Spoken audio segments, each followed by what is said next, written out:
안녕하세요. 백목사의 세상 읽기. 이번 시간은 전시작전권 환수의 문제점에 대해서 알아보도록 하겠습니다. 제가 이제 챗GPT한테 물어봤는데요. 전시작전 통제권, 줄여서 전작권이라고 부르고 있는데, 환수는 한국군이 전시의 한미연합군을 주도적으로 지휘하는 체제로 전환하는 것을 의미한다. 근데 이게 사실은 이 전시작전 통제권은요, 6.25 이후에 이승만 대통령이 이제 한미 동맹을 하면서 미군의 자동 개입을 위해서 미국에 넘긴 거죠. 자, 근데 이에 대한 평가는 크게 찬성과 반대로 나뉘며 아래는 반대 측에서 주로 제기하는 문제점들이다. 그래서 이제 전시작전권 환수를 반대하는 입장은 무엇이냐? 첫 번째가 대북 억제력 약화가 우려된다. 현재 전시에는 한미연합사령관 미군 대장이 작전 통제권을 행사하고 있어요. 전작권이 전환이 되면 한국군 대장이 연합군 사령관을 맡게 되는데, 반대론자들은 북한이 미국의 직접 개입 의지를 약하게 인식할 경우 억제력이 떨어질 수도 있다라고 주장을 하고 있어요. 두 번째는 한미연합 지휘체계 변화에 따른 혼선이다. 그 전작권이 전환된 후에는 한국군 주도로 미군 지원 체제로 바뀌게 되는데, 새로운 지휘체계가 실제 전쟁 상황에서 원활하게 작동할지 검증이 필요하다는 지적이 있어요. 세 번째는 정보 정찰 능력 부족 문제가 있는데, 한국군은 상당한 군사력을 갖추고 있지만 일부에서는 미국이 보유한 위성, 정찰기, 조기 경보 체계 등 첨단 정보 자산에 여전히 크게 의존하고 있다고 보는데요. 따라서 독자적 지위를 위해서는 추가적인 능력 확보가 필요하다는 의견이 있어요. 이걸 독자적으로 하기 위해서는 한 4조 원 정도가 그 이상이 필요하다. 지난번 이제 정동영 통일부 장관이 북한의 핵시설을 구성인도 있다고 추가적으로 이제 공개적으로 얘기를 했기 때문에 미국에서 이제 그 부분을 문제 삼아서 정보 정찰 이 자료를 한국에 주지 않고 있어요. 우리가 지금 현재 그런 공백들도 우리가 메꾸려면 엄청난 비용이 들어간다 할 수 있죠. 네 번째는 방위비 증가 가능성인데요. 전작권 행사라면 지통제 체계, 미사일 방어 체계, 정찰 자산 등을 더욱 확충해야 한다. 이 과정에서 국방 예산이 크게 증가할 수 있다는 우려가 있어요. 다섯 번째는 주한미군 역할 변화 가능성. 일부 안보 전문가들은 전작권 전환이 장기적으로 주한미군 규모 축소나 역할 조정 논의로 이루어질 가능성을 우려하고 있다. 최근에도 이런 논쟁이 계속되고 있는데요. 만약에 한국 사령관이 미군을 지휘한다면 과연 미군들이 그 한국군 사령관 밑에 군대를 주둔할까? 딴 데로 또 전환 배치하지 않을까? 이런 여러 가지 우려가 있는 것이죠. 자, 반대로 이제 찬성 측의 주장은 다른 것 같은데요. 첫 번째가 이제 주권 국가로서 전시에도 자국권을 스스로 지휘해야 한다. 뭐 당연한 얘기죠. 한국은 세계 상위권 군사력을 보유하고 있다. 네 번째, 전작권 한수와 한미동맹은 별개 문제며 동맹은 계속 유지될 수 있다. 네 번째, 자주국방 역량을 강화할 수 있다. 뭐 아주 원론적인 얘기인데요. 지금 우리가 재래식 무기는 우리가 북한을 압도하고 있다고 하지만 북한은 이제 핵을 갖고 있고요. 전쟁이라는 것은 동맹이 많을수록 유리한 것이죠. 우리가 1대1로 북한과 전쟁을 했을 때 북한이 핵을 갖고 있는데 우리가 한미동맹이나 여러 가지 한미연합 이런 전력이 약화되면 우리는 이제 핵이 없기 때문에 상당한 위협 속에 놓을 수가 있는 거죠. 우리가 이런 전시작전권 환수의 문제가 어떤 문제가 있고 어떤 양측의 생각이 있는지를 우리 국민들이 잘 알고 우리들도 그것에 대해서 관심을 가지고 의견을 표시해야 된다고 생각합니다. 이상 백목사의 세상 읽기 전시작전권 환수의 문제점에 대해서 알아봤습니다. 네, 오늘은 열왕기 7번째 시간으로서 다윗의 악한 인구 조사와 전시 작전권 환수의 문제점이라는 제목을 가지고 말씀을 나누고자 합니다. This week, the title is David's Wicked Census. The vice title is The Problems with the Transfer of Wartime Operational Control.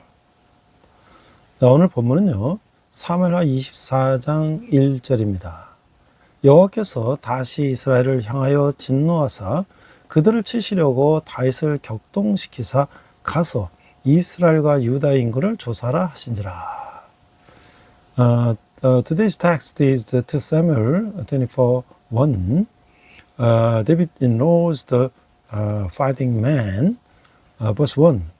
Again the anger of the Lord burned against Israel, and he incited David against them, saying, Go and take a census of Israel and Judah.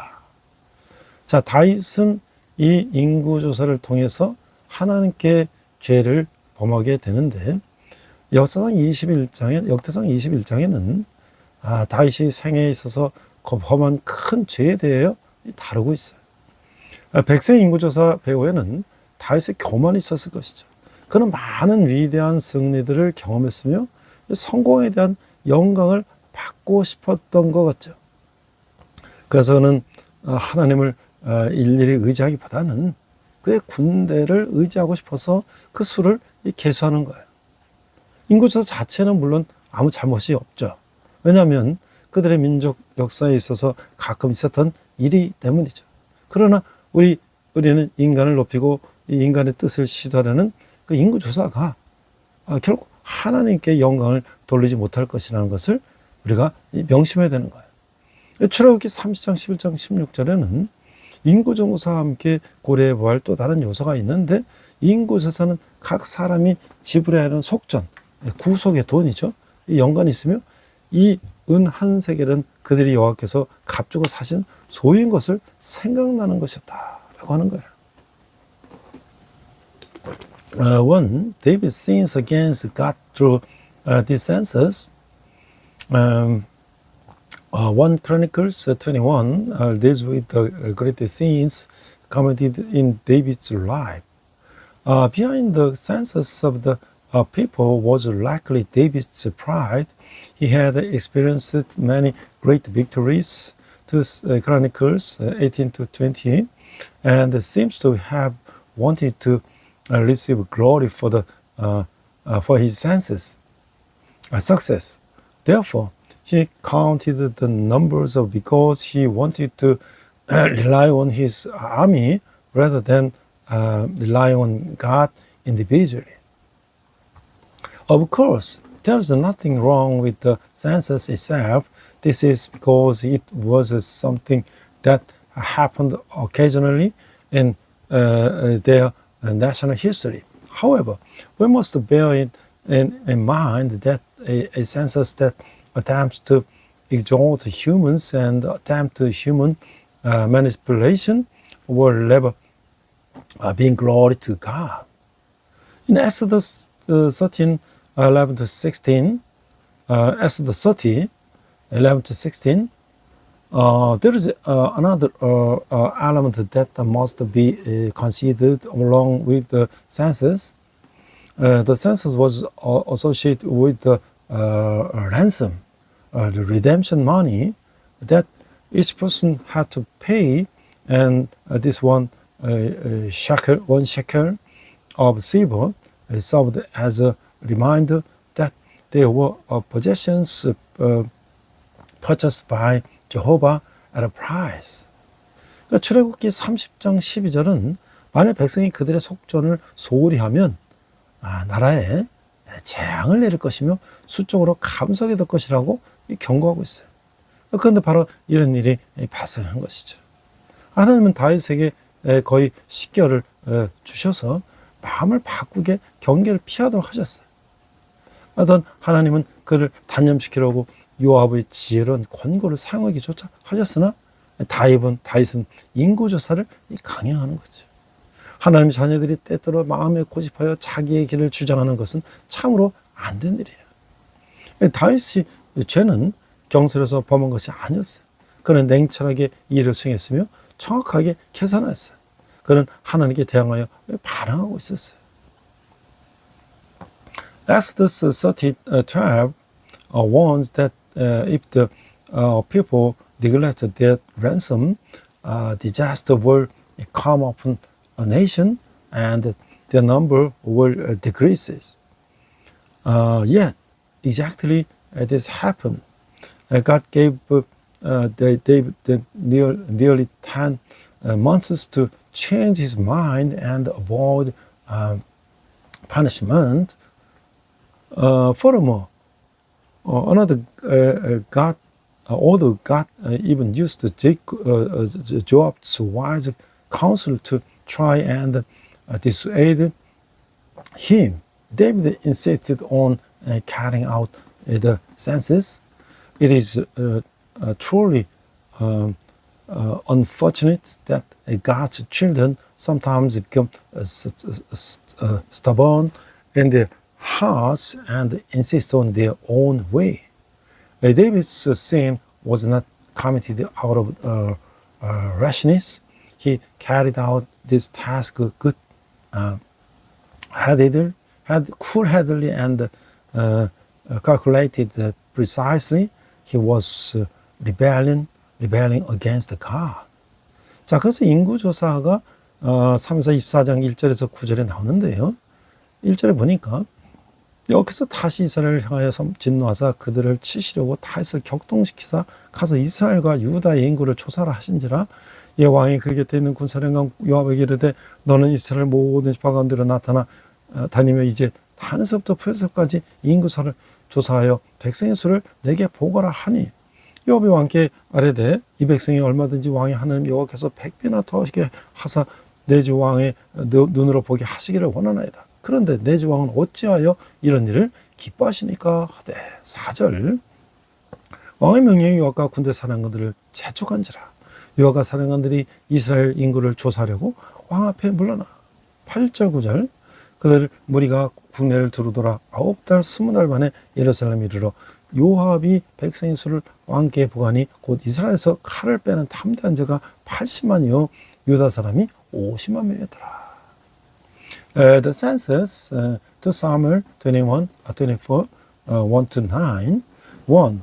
Again the anger of the Lord burned against Israel, and he incited David against them, saying, Go and take a census of Israel and Judah. So the king said to Joab and the army commanders with him, Go throughout the tribes of Israel from Dan to Beersheba and enroll the fighting men, so that I may know how many there are. But Joab replied to the king, May the Lord your God multiply the troops 100 times over, and many the eyes of my Lord the king see it. But why does my Lord the king want to do such a thing? Verse 4, the king's word, however, overruled Joab and the army commanders, so they left the presence of the king to enroll the fighting men of Israel. Verse 8, after they had gone throughout the entire land, they came back to Jerusalem at the end of the 9 months and 20 days. Joab replied, the member of the fighting men, to the king. In Israel there were 800,000 and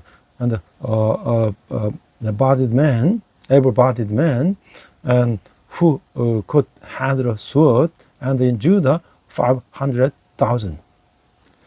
자, 우리는 이런 질문을 할 수가 있어요. 그 인구 조사를 하는 다윗에게는 어떤 마음이 있었을까요? 일단 우리가 사역이나 봉사를 하는 동기는 무엇일까요? 내 이미지를 좋게 만들거나 내 재능을 자랑하고자 하면 아닐까요? 그 이스라엘의 죄에 진노하신 하나님은 그들을 징벌하시는 의도로 다윗에게 인구 조사를 하게 하시죠. 다만 다윗은 하나님의 명령대로 인구 조사를 시행하는 거예요. 하지만 그 일을 하는 동기가 바르지 못했어요. 인구 조사를 실시하는 것 자체는 악한 일이 아니었어요. 하지만 다윗은 이를 통해서 자신의 권세를 과시하고 왕권을 강화하려는 의도를 품고 있었던 거죠. 이러한 용기는 하나님을 의지하지도 신뢰하지도 않는 교만에서 비롯된 거예요. 군사령관 요압은 다윗의 명령에 반대했지만 다윗의 충원도 듣지 않고 재촉하자 마지못해 임무를 수행하는데, 성도는 하나님의 명령을 따를 때에도 자신의 동기를 항상 점검해야 하는 거죠. Let me ask this question. What was David's mindset when he conducted the census? And also ask a question. What is your motivation for engaging in ministry or service? Is it to improve your image or to show up your talents? God, who was wrathful against Israel's sins, commanded David to conduct a census with the intention of punishing them. David carried out the census as God commanded. However, his motive for the doing so was not right. Conducting the census itself was not an evil act, yet David harbored the intention of using it to show off his authority and strengthen his kingship. This motive stemmed from pride, which neither relied on nor trusted God. Commander Joab opposed David's order, but when David pressed him without any listening to his counsel, he reluctantly carried out his mission. Believers must always examine their own motive, even when following God's commands. 자, 그래서 하나님의 징벌이 이제 이렇게 내리고 있어요. 사무엘서 24장 10절에 14절 보니까 다윗이 백성을 조사한 후에 그의 마음에 자책하고 다윗이 여호와께 아뢰되 내가 이를 행함으로 큰 죄를 범하였나이다. 여호와의 즉 간과없나니 종의 죄를 사하여 주옵소서. 내가 심히 미련하게 행하였나이다 하니라. 다윗이 아침에 일어날 때 여호와의 말씀이 다윗의 선교자된 손자 갓에게 임하 이르시되 가서 다윗에게 말하기를 여호와께서 이와 같이 말씀하시기를 내가 네게 세 가지를 보이노라. 너를 위하여 너는 그 중에서 하나를 택하라. 내가 그것을 내게 행하리라 하셨나이다 하시니 같이 다윗에게 이르러 아뢰어 이르되 왕이 땅에 7년 기근이 있을 것이니까 혹은 왕의 원수에게 쫓겨서 석 달 동안 그들 앞에서 도망하실 것이니까 혹은 왕이 땅에 사흘 동안 전염병이 있을 것이니까 왕은 생각하여 보고 나를 보내신 이에게 무엇을 대답하소서 하는지라. 다윗이 가서 이르되 내가 고통 중에 있도다 청하건대 여호와께서는 긍휼히 크시니 우리가 여호와의 손에서 빠지고 내가 사람의 손에 빠지지 아니하기를 원하노라 하는지라. God's punishment to Samuel 24, 10-14. 10. David was conscience stricken after he had counted the fighting men, and he said to the Lord, I have sinned greatly in what I have done. Now, Lord, I beg you, take away the guilt of your servants. I have done a very foolish thing. Before David got up the next morning, the word of the Lord had come to God, the prophet David's seer. Go and tell David, this is what the Lord says. I'm giving you three options. Choose one of them for me to carry out against you. God, when David was said to him, shall there come on you 3 years of famine in your land, or 3 months of fleeing from your enemies while they pursue you, or during days of plague in your land. Now then, think it over and decide how I should answer the one who sent me. David said to God, I'm in deeply distress, let us fall in the lands of the Lord, for his mercy is great, but not let me fall into humble hands. 자, 우리가 이제 죄에 대해서 징벌하시는 그 하나님과 그분 손에 징벌 당하기를 선택하는 이 다윗의 모습에서 우리는 무엇을 깨닫나요? 내 잘못을 해서 당하는 고통인데도 억울하고 하나님이 원망스러워진다면 그 어떤 마음을 가져야 할까요?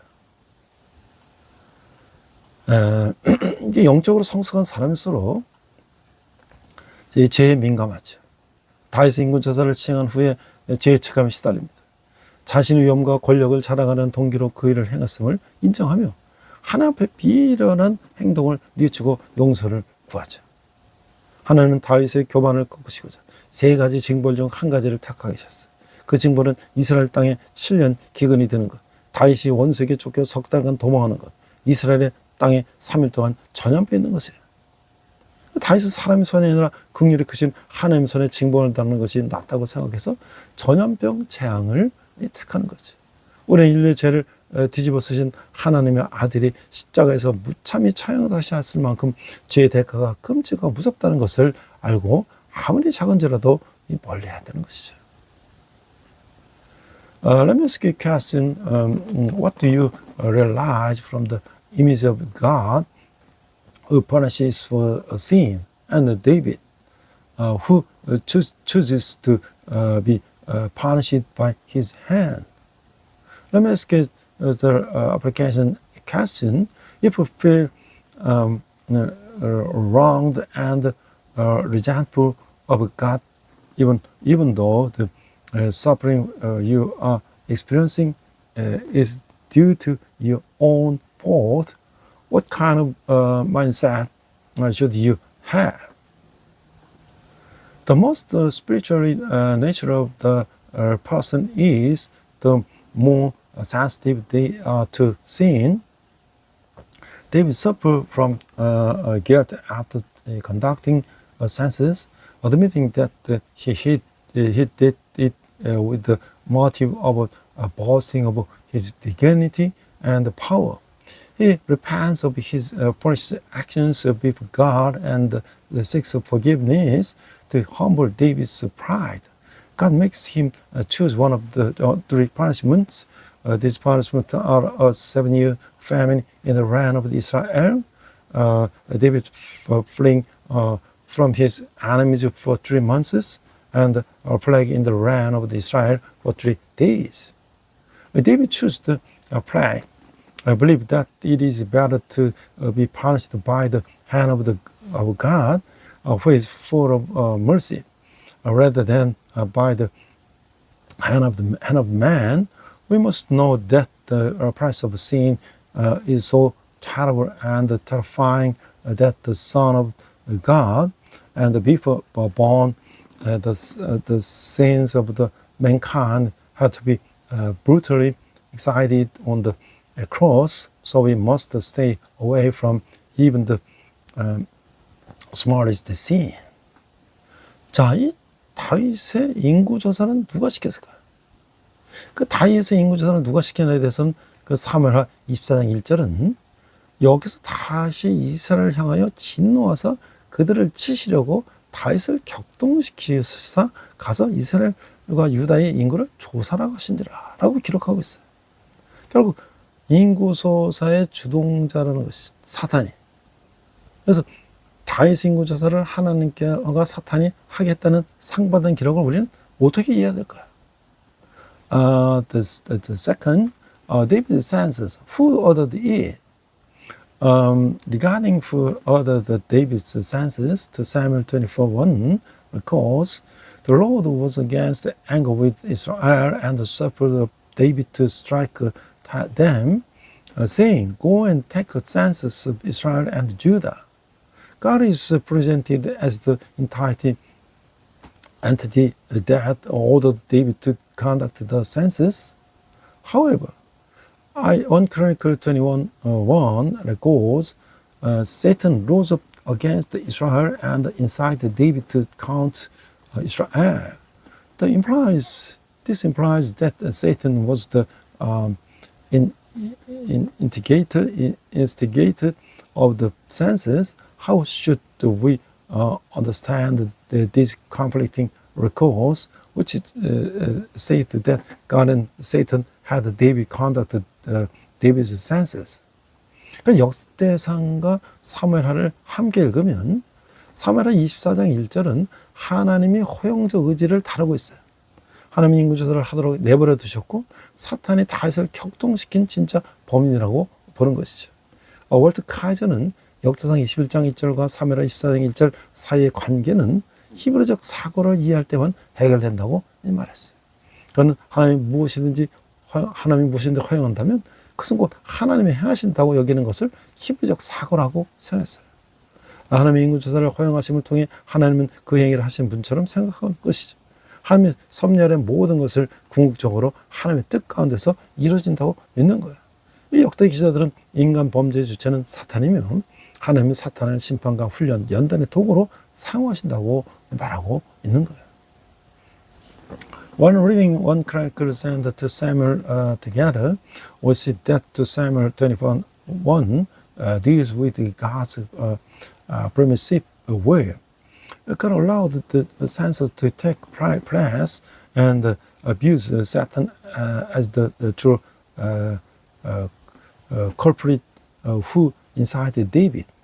What Kaiser stated that the relationship between 1 Chronicles 21:1 and 2 Samuel 24:1 can only be resolved when understanding Hebrew thinking. He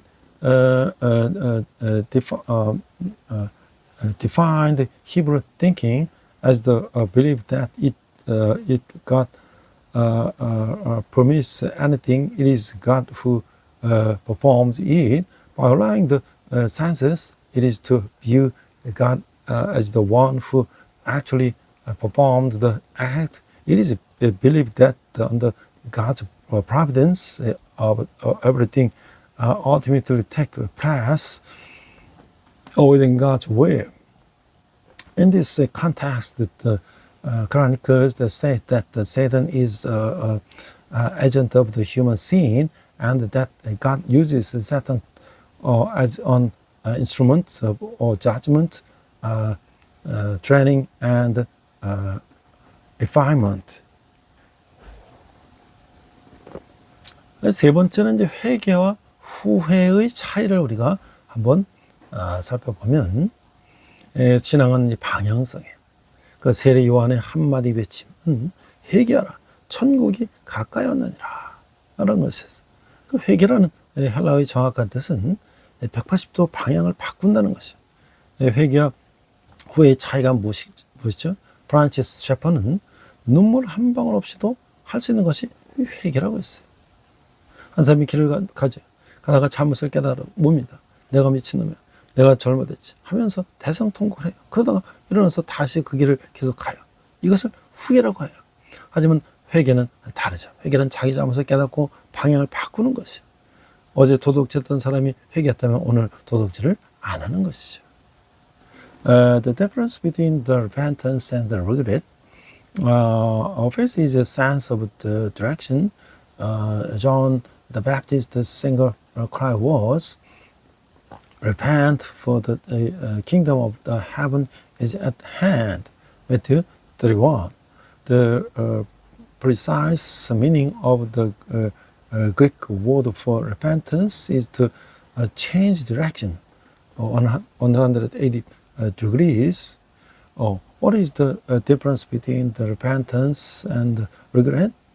Francis Schaeffer said that repentance is sometimes something that can be done without a single tear. A person walks down a road. As they walk, they realized their mistake and weep, they were loudly saying, I'm Chris, I've done wrong. Then they get up and continue on the Lord. On the Lord, this is called regret. However, repentance is different. Repentance is realizing one's own fault and changing direction. If a person who stole yesterday repents, that they will not so stay today. 그 삶을 바꾸는 것이. 내가 미친놈이지. 도둑질하는 이 손목을 잘라야 하라고 하면서 그 손으로 도둑질을 또 하면 그것은 후회를 했을 뿐이에요. 가룟 유다는 후회를 했고 베드로는 회개를 했어요. 방향성의 문제죠. 우리는 이 땅에서 세상 사람과 똑같이 살아가는 것 같아도 분명히 다른 점이 있어야 하는 거예요. 그것은 우리의 방향성이 하나님께 향해 있어야 하는 것이죠. 하나님을 이렇게 향하지 않는 우리의 방향성이란 결국 바벨탑을 쌓고 자기 이름을 내는 것일 뿐이에요. 신앙의 방향성은 늘 하나님께 맞춰져 있어야 한다는 것이죠. 이게 바로 넌 내가 책임자 김남국의 책에서 인용한 거예요. It is about changing one's life. If you say, I must be crazy, I should cut up this hand that steals, and then stay again with that the same hand, and that is merely regret. Judah Iscariot felt regret while Peter repented. The issue is direction. Even if we seem to live on this couple just like the people of the world, there must clearly be a difference. Then a difference is that our direction must be directed toward God. And direction that is not toward God is ultimately nothing more than building a Tower of Babel and making a name for ourselves. The direction of our faith must always be against with God. I will take responsibility for you, Kim Nam-gu, source from. 자, 그래서 이제 매를 멈추게 하는 진정한 회개가 24장 24절에 25절에 나오는데요. 다윗이 가서 이르되 내가 고통 중에 있도다 청하건대 여호와께서 긍휼히 크시니 우리가 여호와의 손에서 빠지고 내가 사람의 손에 빠지지 않냐기를 원하노라 하는지라. 이 여호와께서 아침부터 정하신 때까지 저녁봉 이스라엘에게 내리시니 단에서부터 보엘세바까지 백성이 죽은 자가 7만 명이라. 전사가 예루살렘 허영하여 그의 손을 들어 멸하라 하더니 여호와께서 이 재앙 내리심을 뉘우치사 백성을 멸하는 천사에게 이르시되 족하다 이제는 네 손을 거두라 하시니 여호와의 사자가 여부 사람 아라노의 타작마당 곁에 있는지라. 다윗이 백성을 치는 천사를 보고 한 여호와께 곧 여호와께 아뢰어 이르되 나는 범죄였고 악을 행하거니와 이 약물이는 무엇을 행하였나이까. 행하청하고 내 주의 손으로 내 아버지의 집을 치소서 하니라. 왕이 아론에게 이르되 그렇지 아니하나 하다 내가 값을 주고 내게서 살이라. 값어치는 내 하나님 여호와께 번제를 드리지 아니라 하고 다윗이 곧 50세겔, 은 50세겔로 이 타작마다가 소를 사고 그것을 여호와를 위하여 제단을 쌓고 번제와 화목제를 드렸더니 이에 여호와께서 그 땅을 위한 기도를 들으시며 이스라엘에게 내리는 재앙이 그쳤더라. The true repentance that stops the beating, the Samuel 24, 14 to 25. 14, David said to God, I'm in deep distress, let us fall into the hands of the Lord, for the much is great, but do not let me fall into human hands. So the Lord sent a plague on Israel from the morning until the end of the time designated, and 70,000 of the people from Dan to Beersheba died. When the angel stretched out his hand to destroy Jerusalem, the Lord relented concerning the disaster and said to the angel who was afflicting the people, enough. Withdraw your hand. The angel of the Lord was then at the threshing floor of Araunah, the Jebusite. When David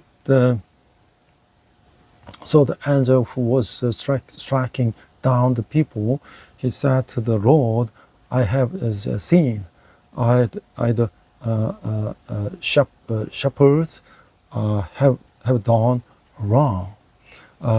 These are but sheep. What have they done? Let your hand fall on me and my family. 24. But the king replied to Araunah, no, I miss on paying you for it. I will not sacrifice to the Lord my God a burnt offering that cost me nothing. So David brought the threshing floor and the oxen and paid 50 shekels of the silver for them. David built an altar to the Lord there and sacrificed the burnt offerings and fellowship offerings. Then the Lord answered the prayer of the behalf of the land, and the plague on Israel was stopped. 자, 우리가 이제 이런 질문을 할 수가 있어요. 다윗이 하나님께 기도한 내용을 볼 때 그의 마음이 어떠했음을 우리가 알 수가 있나요? 또 회개한다고 고백하는 나의 태도는 진실한 거야. 진정으로 회개한다면 내 삶에 어떤 변화와 열매가 있어야 할까? 이스라엘 전역에 전염병이 발생해서 7만 명이 죽었어요. 전사가 백성을 더 멸하자 하나님의 궁유를 베푸시고 진의 손길을 거두셔. 수많은 백성이 처참한 죽음을 본 다윗은 진심 어린 회개를 하며 하나님께 재앙을 멈춰달라고 간구하고 있어요. 하나님은 그의 회개를 받으시고 아라운의 타작마당에서 제단을 쌓으라고 명하시는 거예요. 이 다윗은 아라운에서 값을 지불하고 타작마당과 번제로 드릴 소를 잡고 정성을 다해서 제사를 드리고자 함이었죠. 하나님은 그의 제사를 받으시고 모든 재앙을 멈추셨어요. 진실한 회개가 하나님의 마음을 움직이게 하는 거예요.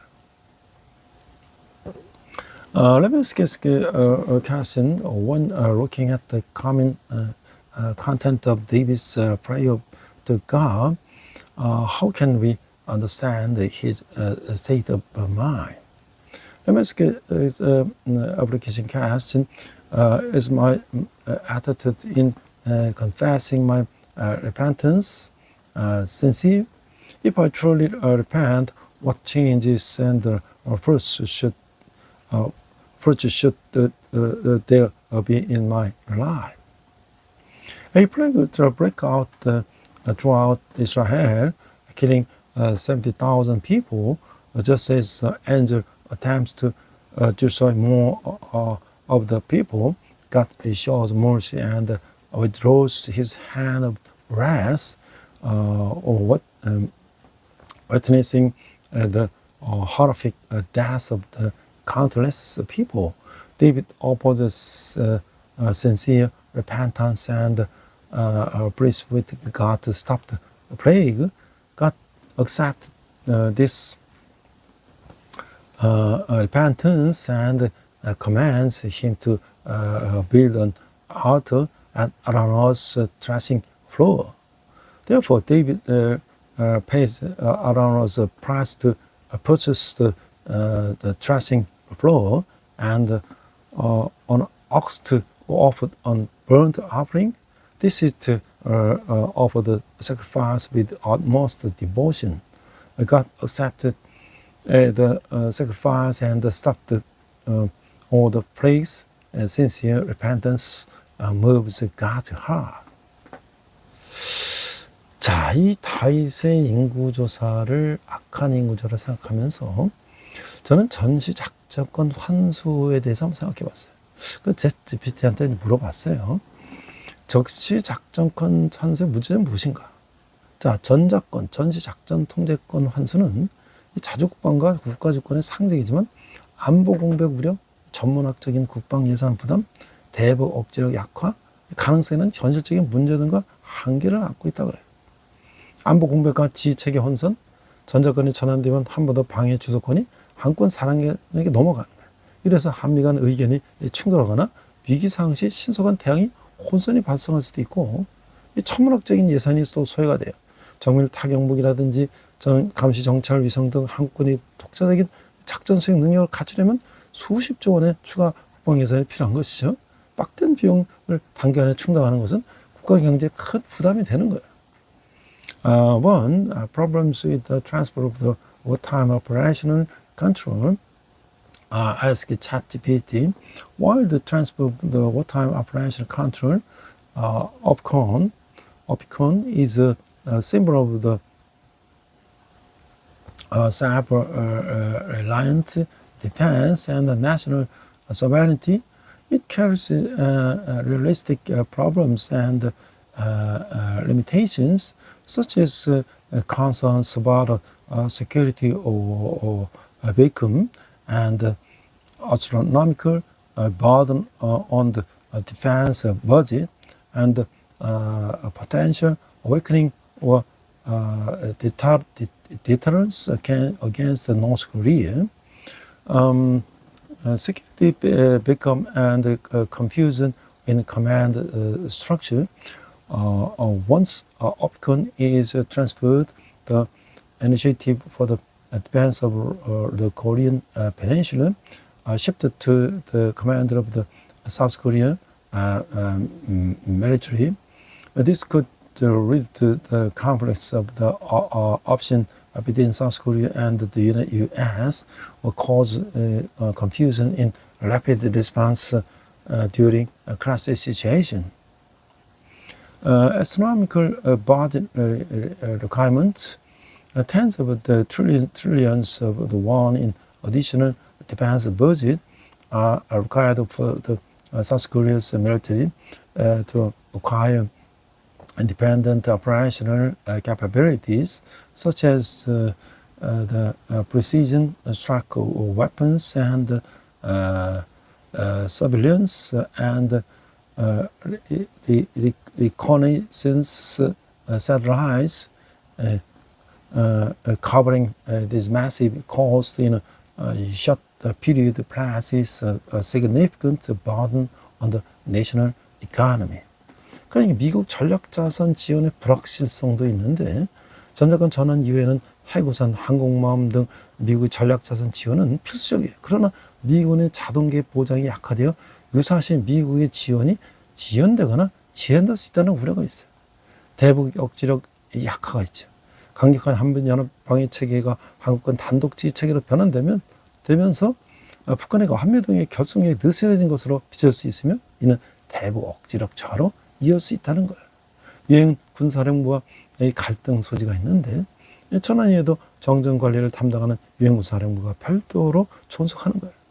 전시 작전을 총괄하는 한군 사령관과 정전 관리를 맡은 유엔군 사령관 간의 역할과 권한이 중복되어 지휘권 갈등이 발생할 가능성도 있다는 거죠. 이게 이제 AI에 제가 물어본 내용이에요. Uncertainty regarding support from U.S. strategic asset, even after the transfer of the wartime operation conflict, OPCON, support for the U.S. Strategic assets, such as the nuclear umbrella and aircraft carriers, remains essential. However, there are concerns that the awakening of the guarantee for automatic U.S. intervention could lead to delays or limitation in U.S. support in the event of the contingency. Awakening of the deterrence against North Korea, as the strong ROK U.S. combined the defense system transition to a South Korean military-only command structure, North Korea may perceive the solidarity of the ROK U.S. alliance and loosened which correlate to defining the deterrence so against the North. Potential for conflict with the United States command. The United Nations command responsible for the armistice management will continue to exist separately even after the transfer. There is a possibility to the command conflict arising due to overlapping roles and authority between the South Korean and military commanders who oversees wartime operations and the UN commander who manage the armistice. This is source from the AI overview. 그래서 우리가 이제 다윗을 생각하면서 다윗은 온전함을 고수했다. 다윗은 나라가 안정되게 하자 마음이 교만해져서 잠시 하나님을 향한 온전함을 쳐버리고 이스라엘이 인구 계수를 명했어요. 이런 사탄이 다윗을 충동한 것이지. 하나님의 징계로 인해 다윗은 자신의 잘못을 고백했지만 그로 인해 지불할 대가는 온역과 많은 백성의 희생이었어요. 충격적인 만큼 많은 기업의 간부들과 교회 사역자들이 도덕과 신앙을 쳐버린 수치와 후회를 견디지 못해 스스로 목숨을 끊는 경우가 있어요. 하나님은 바른 품행에 대해 분명한 지침을 주셨기에 우리는 자기 나름의 행동 원칙을 세우고 거기에 따라 살아가야 하는 거예요. 원칙이 무너지지 않거나 타협했을 때는 본인의 양심이 먼저 아는 것이죠.